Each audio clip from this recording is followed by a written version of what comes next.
bienvenidos a este nuevo podcast Escucha a tu barrio. Esta tarde tenemos un invitado muy especial y vamos a hablar de un tema que es de trascendental importancia para toda nuestra comunidad. Antes que nada quiero darle la bienvenida a Yolanda, que es una vecina de nuestro barrio que nos ayudará a hacer esta entrevista. El personaje que entrevistaremos esta noche es Andy Díaz, un destacado activista de los derechos humanos. Andy, estamos muy orgullosos de poderte recibir en este espacio. Si tú me permites, voy a leer un poquito de todos tus talentos, de todo lo que tú eres. Andy es un destacado músico y compositor ecuatoriano. Es conocido por sus canciones sinceras y sus melodías pegajosas. Además de su carrera musical, es un destacado activista de los derechos humanos con especial enfoque en las discapacidades. Es un apasionado del fisicoculturismo, creador de contenidos, es motivador, es investigador y además es abogado. Uno de sus principales lemas es que nada es imposible. Andy, bienvenido. Gracias por acompañarnos esta noche. Hola, la verdad es un enorme placer estar en este maravilloso podcast y más bien agradecerles a ustedes por esta invitación tan especial. Gracias, Andy. Andy, cuéntanos un poco de ti, de tu historia, cómo viniste a vivir aquí en Quito, porque sabemos que tú eres de Ibarra, cómo ha sido tu vida en la niñez. Cuéntanos esa etapa de tu vida un poco. Bueno, sabes que es un poco difícil a veces contar tantas cosas en tan poquito tiempo. Yo te podría decir a resumidas cuentas que, como la gente que me conoce, soy una persona no vidente, una persona con una ceguera total que fue progresiva. Poco a poco llegó un punto en el que yo no sabía ni siquiera qué es lo que estaba pasando en mi vida. Y hasta que, pues puse los pies sobre la tierra y me di cuenta cuál era mi realidad, y en función de ello hemos ido caminando, hemos ido construyendo cosas muy bonitas, tropezándonos en el camino también, con victorias, con derrotas, pero siempre aprendimos a levantar. Llegué a Quito ya prácticamente, son casi 11 años desde aquel entonces. Vine a estudiar una carrera que es la carrera de Derecho, pero algo que yo nunca lo había planeado, nunca lo había planificado. Se dieron las cosas circunstancialmente. Me acuerdo que tuve que dar obligatoriamente las evaluaciones de la CENACID en ese entonces, si no nos decían que no nos graduábamos. Yo estaba en otro mundo, mis compañeros estudiando en los preuniversitarios, y yo levantando pesas. En ese entonces empezaba también mi carrera como fisicoculturista, y me tocó, y me salió un puntaje que nunca me había esperado, ¿no? Entonces tuve mi cupo sin ninguna política de cuotas, sin ninguna circunstancia especial, pero la condicionante era que tenía que venir a vivir a Quito completamente solo, sin familia, sin nadie, y como digo, estudiar algo que nunca lo había planificado, porque mi sueño siempre fue ser músico y está ligado a eso, pero bueno, lamentablemente no había mucho apoyo y tampoco la situación económica se prestaba para aquello, ¿no? Entiendo. Entonces, por tus propios méritos, lo cual reafirma justamente, Yoli, los grandes talentos que tiene Andy y que los ha demostrado durante toda su vida. Así es, Salo, así es, Andy. Pero entre todos sus hermosos talentos, también encontró el amor de su vida. ¿Sí? Más bien dicho, serían dos amores de su vida. A ver, cuéntanos, Andy. Su fiel compañero, Kenshi, super guía maravilloso, y ahora su esposa, Anita. Cuéntanos un poco de eso, Andy.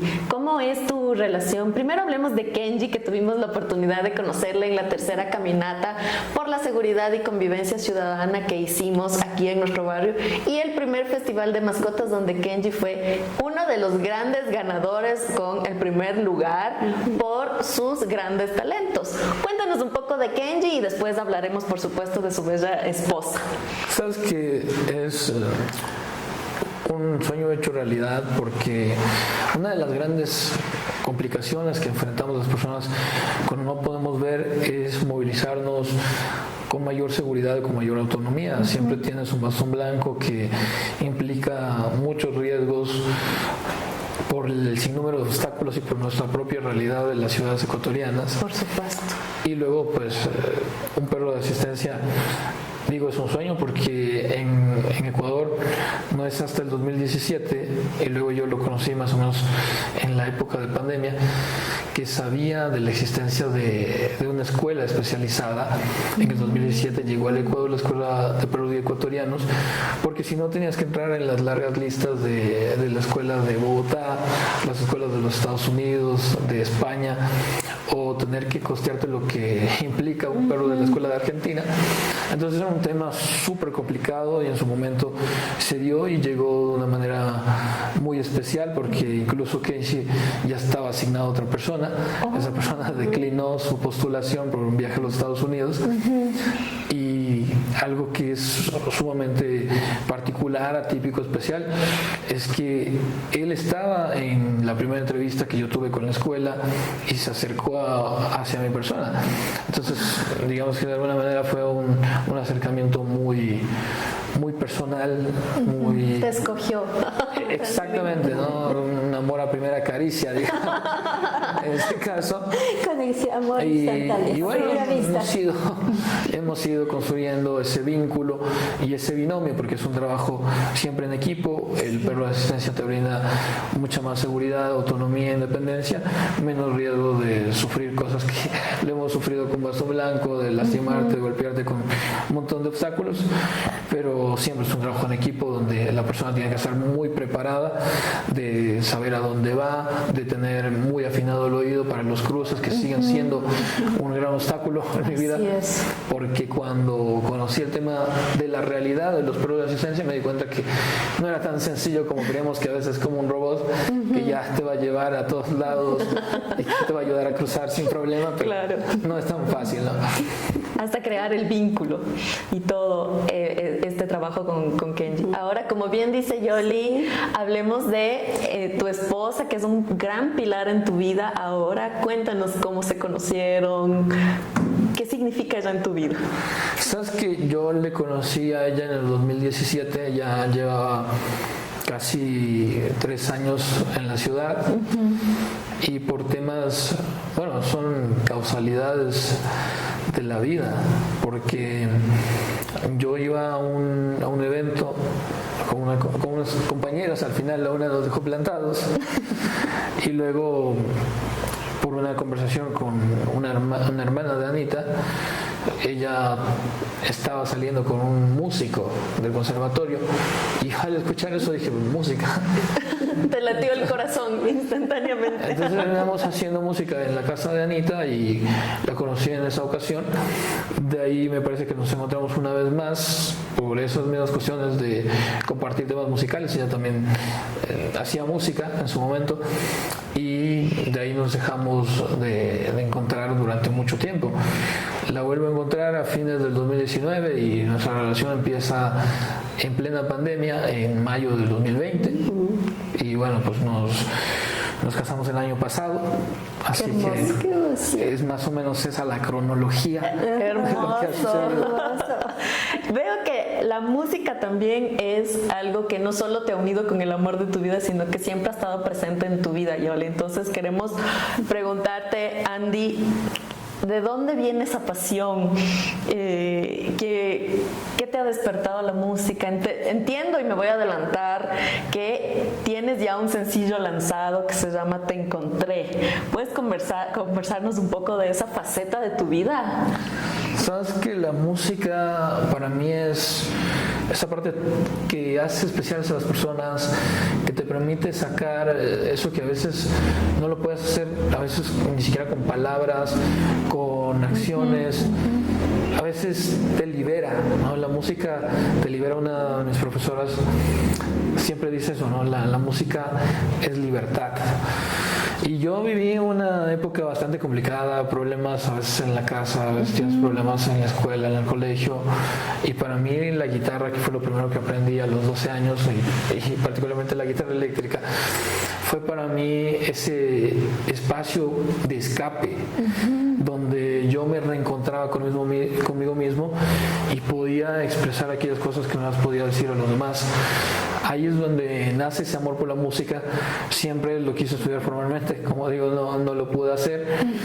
He trabajado con profesores y he compuesto canciones.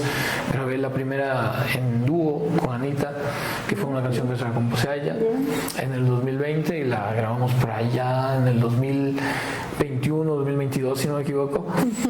Pero bueno, era como un tema que ganamos un concurso y la grabamos de una manera muy sencilla, donde yo tuve que hacer de productor, de todo, compositor, de músico, de todo.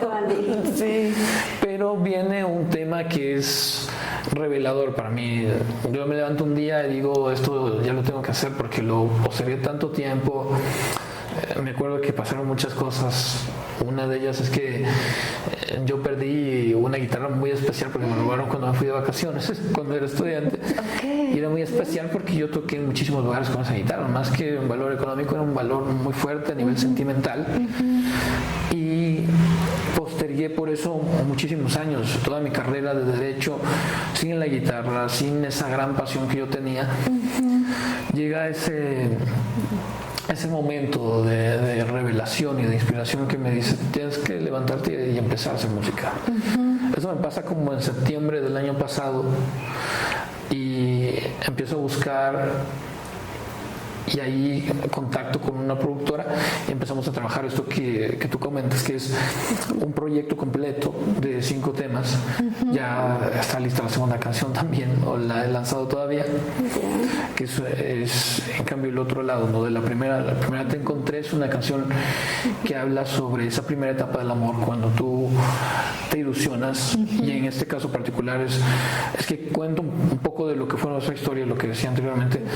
Esa persona se fue, ¿no? Yo digo en el 2017 esa persona se fue y vuelve a aparecer después de algún tiempo, de años incluso.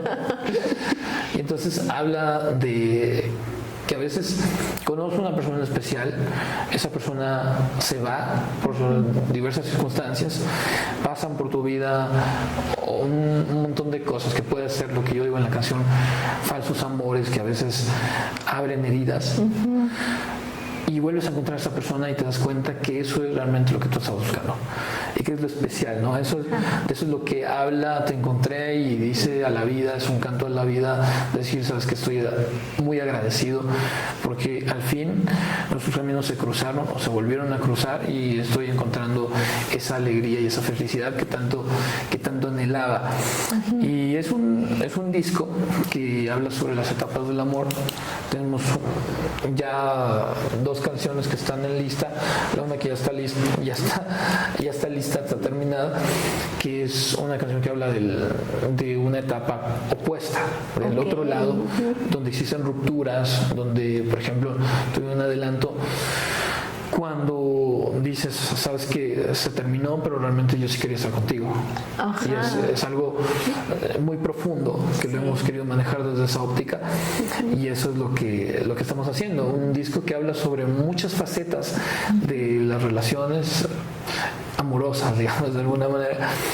Y en eso se basa el disco, ¿no? Qué hermoso, así que como una primicia tenemos próximamente ya el lanzamiento del disco de Andy. Es maravilloso. Te auguramos, Andy, muchos éxitos. Sabemos que por tu tesón, por tu perseverancia, vas a conquistar no solo este campo musical que es muy competitivo, sino también en tu campo profesional.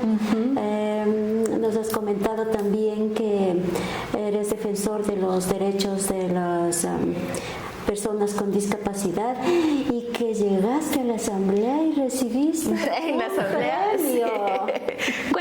Cuéntanos, Andy, un poco de tu participación en la Asamblea Nacional, principalmente en el aporte que pudiste hacer a la reforma de la ley de discapacidades. Entiendo que está relacionada justamente con los perros de asistencia. Cuéntanos un poco de esa faceta, otra de las tantas que tú tienes, de esa faceta tuya en defensa de las personas con discapacidad. Cuéntanos un poquito de eso.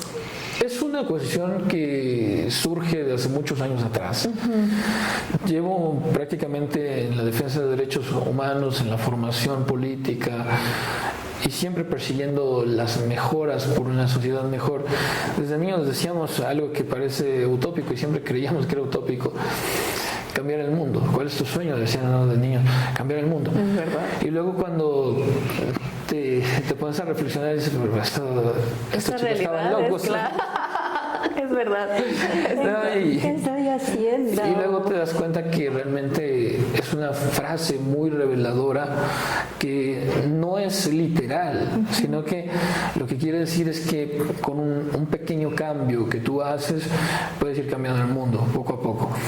Entonces es una lucha que nace hace 18 años prácticamente. Yo empecé a ser representante de niñez y adolescencia cuando tenía unos 10, 11 años.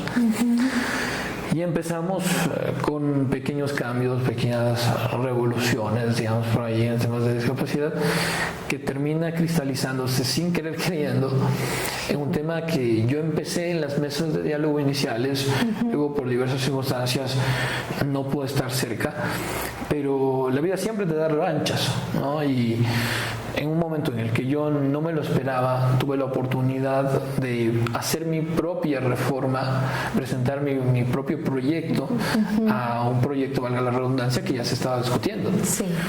Nunca me llamaron a mí a ninguna mesa para discutir. Normalmente te llaman a la comisión, en este caso a la Comisión de Garantías Constitucionales, a que expliques y justifiques el porqué de esas reformas. Sí. Había presentado un documento extremadamente extenso, no con todo lo que hubiese querido porque solo tuve 15 días para hacerlo. Y entonces era un montón de cosas que aprendí en su momento cuando empecé a trabajar en los derechos humanos ya como abogado, a justificarlo todo con doctrina, con instrumentos internacionales de derechos humanos, con el hard law, el soft law, el control de convencionalidad, el bloque de constitucionalidad. Y se presentó así. Llega diciembre, recibo una llamada de uno de los asesores de la comisión y me dice: aquí está el proyecto, revisa el borrador. Y yo, ¿cómo así a mí me dicen que revise? ¿De dónde? ¿Yo por qué tengo que revisar? Yo me pongo a revisar, porque me dice, tienes hasta la 1 de la tarde para revisar. Todo un proyecto, unas 3 horas. Y me doy cuenta que habían no 1, ni 2, ni 3. Habían 14 artículos entre totales y parciales de toda la propuesta que había presentado. ¡Wow! ¡Wow! Yo me quedé sorprendido, por supuesto. Estupefacto. Ajá. Completamente. Y me dice, tienes que presentarte en la asamblea, hacer una ponencia. Y como si eso fuera poco, después de dar esa ponencia, me llaman a presentar la ley ante el Pleno.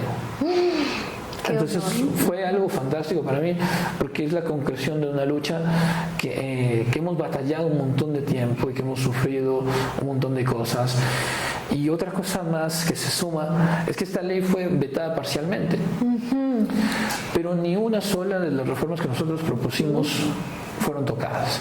Maravilloso. Es un punto también y un aspecto de celebración. Es un triunfo, por supuesto. Que se ha logrado y que tiene muchísimas cosas, no solo el tema de los perros guía, el endurecimiento de las sanciones, el tema de permitir ya una regulación mucho más avanzada y más concretizada, de que no diga alguien por ahí que nos ha pasado, de que el municipio mismo lo ha dicho, no, es que la norma dice que si a usted no le dejan entrar, pero si es que ha entrado y la han mandado sacando.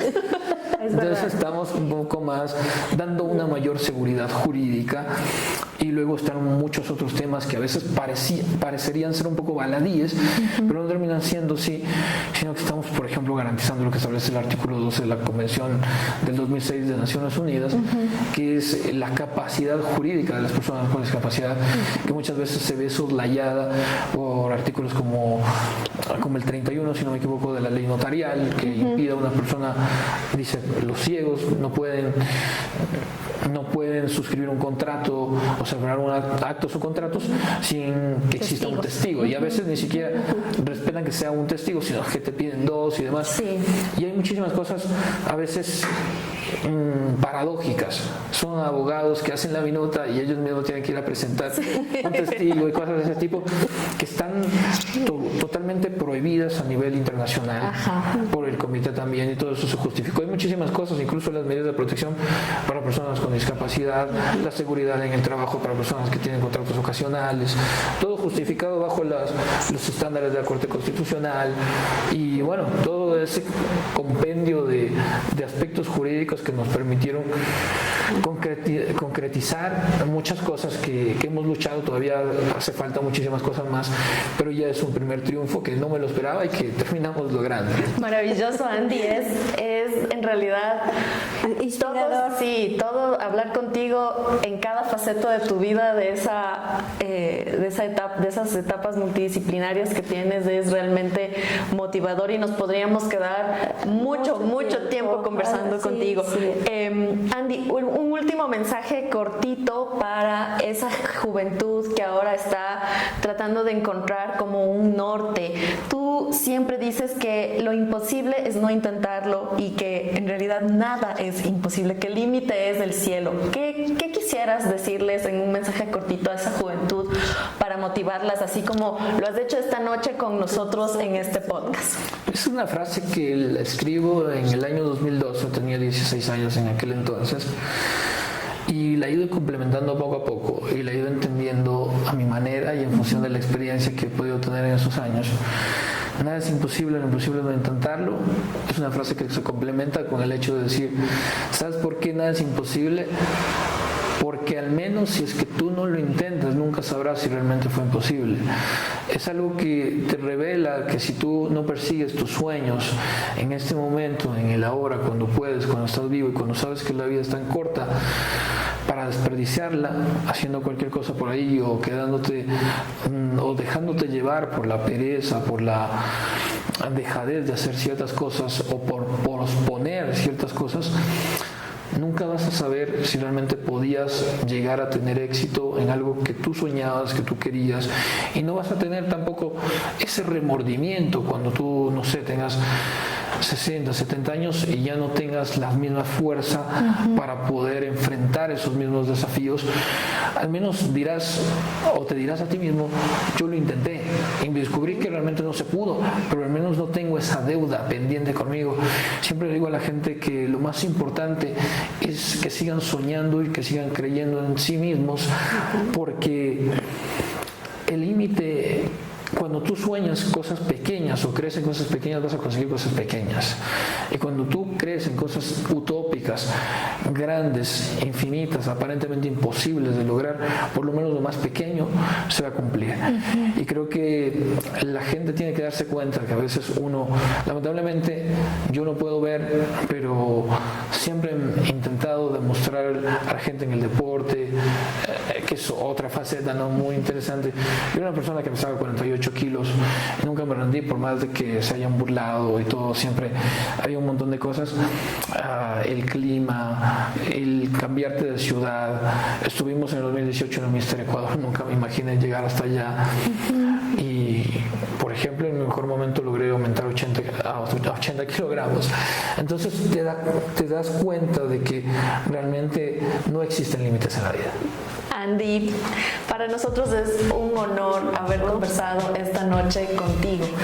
Realmente eres inspiración y quiero que sepas que te admiramos como ser humano, como profesional, como ese ser que realmente nos enseña que no hay límites. Te agradecemos, Yoli, muchas gracias por acompañarnos esta noche. Gracias, Salomé. A todos ustedes, por favor, les invitamos a que nos sigan en todas nuestras redes sociales, visiten nuestra página web. Si es que alguno de ustedes quiere participar en este podcast y compartir con nosotros algo así trascendental, importante, estamos aquí para ustedes. Pueden escribirnos a info@barriojuanmontalvo.com. Les esperamos en la próxima. Muchas gracias a todos. Gracias. Hasta la próxima. Chao.